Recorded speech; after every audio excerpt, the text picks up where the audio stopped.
Winter in the small ski town of Snow Pine was as snowy and lively as ever. The snow-carpeted mountains attracted tourists from all over the country. But this winter, there were visitors among the vacationers that no one expected. Early Saturday morning, when locals were just about to enjoy their first cup of coffee, the sky suddenly lit up with a bright blue light. A strange object that looked like a giant ski boot with a shiny metal surface landed in the town's central square. The hatch opened with a slight hiss, and creatures like no one in Snow Pine had ever seen before began to emerge. There were 5 of them. Tall, greenish, with large eyes and strange long arms, they resembled giant olives with legs. In front stood their apparently leader, who held a brightly colored sign that read, "Hi. We want to ski." The locals froze. No one knew what to say. The first to break the silence was Mary Langton, the owner of the cafe on the square. She stepped cautiously from behind the counter with a cup of cappuccino in her hands and, trembling slightly, asked, Do you really want to learn to ski?" The leader of the group, who was later called Bob, because his real name sounded like a set of weird clicks, nodded. "Yes. We flew in to conquer the mountains. We've seen on your TVs how humans do it. We don't have snow on our planet, and this looks like fun." The locals began to look around. No one knew how to teach the aliens to ski, but luckily Jim Hollings, an instructor with 20 years' experience, was in the crowd. "All right, guys," he said as he approached Bob. "Welcome to Snow Pine. I'm Jim, and I'll teach you how to ride." The aliens turned out to be rather unique students. They didn't understand why ski boots were necessary and insisted on keeping their long tentacles free. Bob tried to put his helmet on, but it fit like a cup on his outstretched head. "Surely this is for safety?" Bob asked, twisting the helmet on his head like a hoop. "That's right," Jim nodded. "So, let's start with the simplest thing, how to brake." "Brake?" queried one of the aliens, whom everyone called Steve. His real name sounded like the sound of a refrigerator closing. "We don't plan to stop." "What do you mean we don't plan to?" Jim frowned. "We have a saying on our planet, if you fly, fly all the way." Jim sighed. "Okay, but if you don't learn to brake, you're going to hit a tree. And trees aren't soft." "Ooh, a challenge." Bob cheered. "Trees, hold on." On the training slope, they started with the basics. Steve immediately went against the rules and, instead of going down, decided to roll up. "How do you do that?" Jim exclaimed as Steve floated over the slope, making happy noises. "We're breaking gravity a little bit," Steve explained. "But that's okay." Meanwhile, Bob, not understanding how to work the sticks, used them as drumsticks, performing rhythms that made the local instructor's eyes twitch. "Bob, those aren't drums, they're balance sticks," Jim shouted in desperation. "On our planet, balance is achieved through music." Bob parried, continuing to bang. When it all went wrong. On the second day they decided to conquer the Black Diamond, the most difficult course. "That's a bad idea," warned Mary, who decided to join in to see how it would turn out. "It's a great idea," Bob said cheerfully, already putting on his skis. The aliens took off and raced downhill, screaming with excitement. One of them, they called him Phil, decided to do a somersault, but he got the wrong direction and crashed headfirst into the snow. Steve, flying behind, shouted, "You've got the wrong angle, Phil." Meanwhile, Bob, instead of braking, just drove around all the obstacles, but accidentally drove into the cafe, smashing through the glass door. "Here's your latte," he shouted, sliding back out. Their attempts ended up with Phil stuck in a snowdrift, Steve hanging from a tree, and Bob organizing a snow bar of sorts, lessons for everyone. By the end of the week, the residents of Snow Pine recognized it. The aliens, though they hadn't learned to ski, had taught them how to laugh until they cried. Jim, standing in the square with a taped shoulder, after trying to catch up with Bob, pronounced, "They're definitely not skiers, but damn, now we have better stories to barbecue." Bob nodded. "Thank you, Earthlings. We realize that skiing is not just a sport, it's an art. And art requires sacrifice." With those words, they loaded into their shiny ship and took off, leaving a sign in the plaza. "Thank you. We'll be back for snowboarding." The residents of Snow Pine froze, and then laughed amicably. Because, frankly, no one wanted them back, but everyone was secretly waiting. It was March, and the snow was beginning to melt in Snow Pine, giving way to the early spring rays. The locals were about to close out the season, happy that another winter had passed relatively quietly. But the calmness lasted only until the second and the familiar rumbling sound reappeared over the central square. "No, no, no, no," Mary moaned as she saw the silver ship land again outside her cafe. The door of the ship opened, and this time aliens in strange costumes that resembled both spacesuits and Hawaiian shirts rolled out. In their hands they held snowboards painted in dazzlingly bright colors. "Hello, Snow Pine," shouted Bob, enthusiastically throwing his arm up in the air. "We're ready for snowboarding." Mary sighed quietly and went to put more coffee on the stove. Jim, who had seriously considered moving to a neighboring state after their last visit, volunteered to be their instructor again. Although, to be fair, Mary had talked him into it by promising him free coffee for the rest of the season. "Okay, guys," he began, as the aliens stepped out onto the slope. "This time it's going to be easier. Snowboarding is not like skiing. All you need is balance and a little patience." "We love balance," shouted Steve as he stood up on the board. But instead of going forward, for some reason he started spinning in place like a wolf. "Steve, stop!" shouted Jim. "I can't, but it's fun." Meanwhile, Bob was already standing at the top of the slope, holding his snowboard vertically in front of him. "Bob, what are you doing?" Jim looked up warily. "I think if I use it as a wing, I can fly," he replied with a big smile. "It's a snowboard, not an airplane.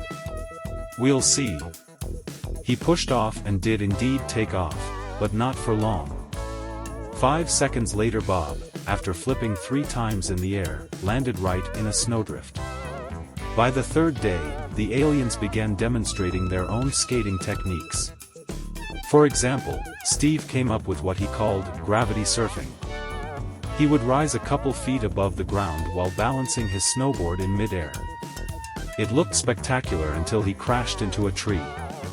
"Jim, what kind of magic is that?" one of the local teenagers asked, watching the aliens. "It's not magic, it's, well, I don't know what it is myself," Jim replied, trying to reason with Phil, who was using his snowboard as a flying carpet. The most dangerous experimenter, of course, was Bob. He decided that riding downhill was too easy, so he started riding uphill. "Bob, it's physically impossible," shouted Jim, catching up with him. "For you, it is," replied Bob, heading up the black highway. On the 4th day, the aliens decided to put on a demonstration show to show the people of Snow Pine what they had learned. "It's going to be epic," Bob said confidently as he tied a speed headband around his head. The entire population had gathered in the central square. Steve turned on the music and Bob, Steve, Phil and the others began their acts. "Ladies and gentlemen," Bob announced, standing at the top of the snowy hill. "You're about to see a jump we've dubbed Starburst." He pushed off, took off, made 3 turns in the air and, instead of landing softly, he crashed into a pile of freshly shoveled snow. "Is he all right?" Mary asked, sipping her coffee nervously. Bob climbed out of the snow, holding his hand up. It was perfect.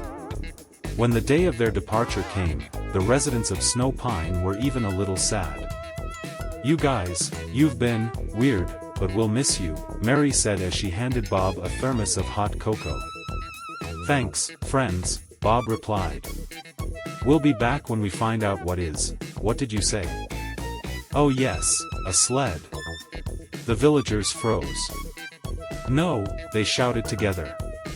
There was laughter from the ship, and a silver shoe flew into the sky. All that remained in the central square was a sign. "See you soon. Next time, sledding." Mary looked at Jim and sighed. "Maybe it's time to open a course for aliens?" Jim just shook his head and headed for his house, thinking about how sledding really was easier than skiing and snowboarding. But with aliens, who knows? Several months had passed since the ski boot-shaped ship had left Snow Pine. The town's residents were beginning to return to normal life. Winter was coming to an end, and everyone was glad for the quiet.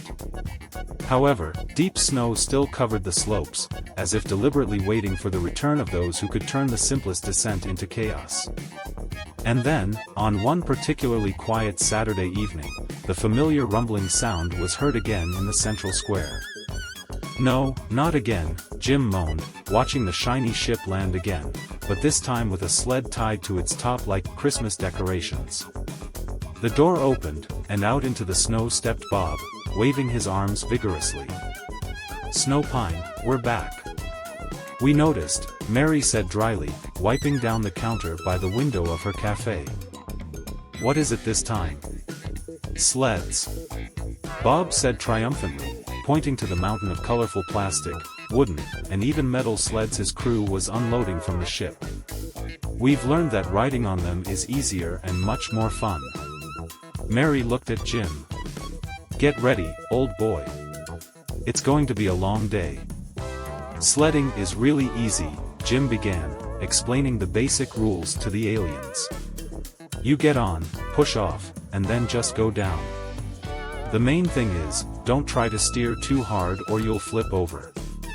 "Got it," Bob said, as he sat down on the huge metal sled, which appeared to be made from parts of their ship. "Bob, that sled is too heavy," Jim shouted. "Gravity won't stop us." Bob pushed off and sped down the steepest slope. The rest of the aliens followed him on their sleds, making strange noises that the locals later called space screams. "This is fun," shouted Phil, who flew right into a snowdrift. "I lost my hat, though." "Not only did you lose your hat, you lost your orientation in space," added Steve, flipping over with his sled halfway through. By the end of the first day, it was clear, the aliens weren't just sledding, they were trying to improve it. "We added a jet engine," Steve explained, pointing to the sled, to which a small but suspiciously humming motor was bolted. "That's a bad idea," Jim sighed. "It's a great idea," Bob replied cheerfully, getting on the jet sled. The sled took off so fast that no one had time to blink. Bob whizzed past the others, leaving a trail of smoke and snow behind him.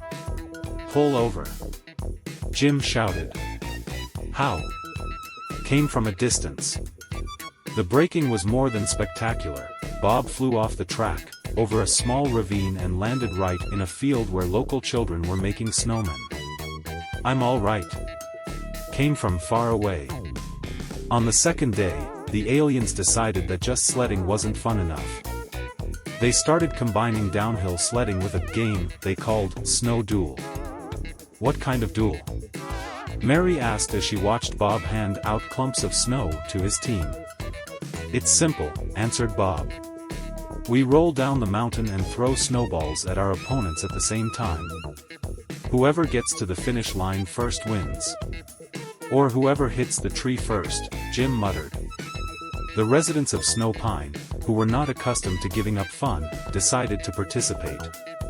And soon a real snowball fight began on the slopes of the town. "This is the best day of my life," shouted Phil, throwing snowballs at Jim, who tried desperately to dodge. Bob, as usual, went the furthest. He rolled down the mountain on a giant sled that looked like a couch. "Is that your ship's couch?" Mary screamed, unable to believe her eyes. Yes. We modified it. Bob proudly declared, throwing snowballs into the crowd. On the third day, after dozens of falls, laughter, and even one small accident with a telecommunications tower, the aliens apologized and fixed it all. Bob proposed organizing the fastest race in history. We'll add more engines, he declared. Bob sighed, but agreed. The slope was filled with participants, locals, aliens, and even a couple of tourists who had heard about the crazy races at Snow Pine. The race started, and the entire slope filled with shouting, laughing, and the rumble of sleds. Bob, of course, lost. His sled flipped over again. The winner was 8-year-old Susie, who was just quietly riding her wooden sled and happened to cross the finish line first. When it was time to depart, Snow Pine residents gathered again in the center square. "Thanks for another memorable adventure," said Jim, shaking Bob's hand. "Thank you for the lessons," Bob replied. "Next time we will come in the summer. We learned what surfing is and we want to try it." The crowd froze. "I'm on vacation in the summer," Jim muttered and disappeared into the crowd. A last laugh came from the ship and the aliens departed, leaving a sign. "See you in summer. We love Earth." Mary looked at the sign and laughed. "So, are we getting ready to surf?" The townspeople responded with glee. "No." Bob sighed, but agreed. The slope was filled with participants, locals, aliens, and even a couple of tourists who had heard about the crazy races at Snow Pine. The race started, and the entire slope filled with shouting, laughing, and the rumble of sleds.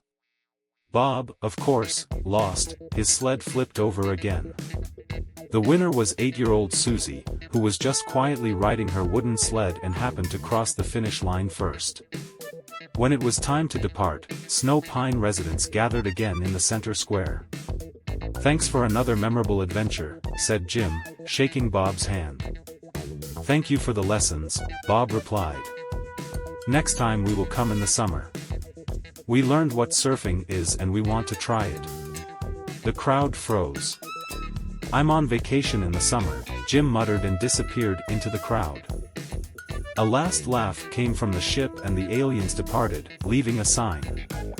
"See you in summer. We love Earth." Mary looked at the sign and laughed. "So, are we getting ready to surf?" The townspeople responded with glee. "No."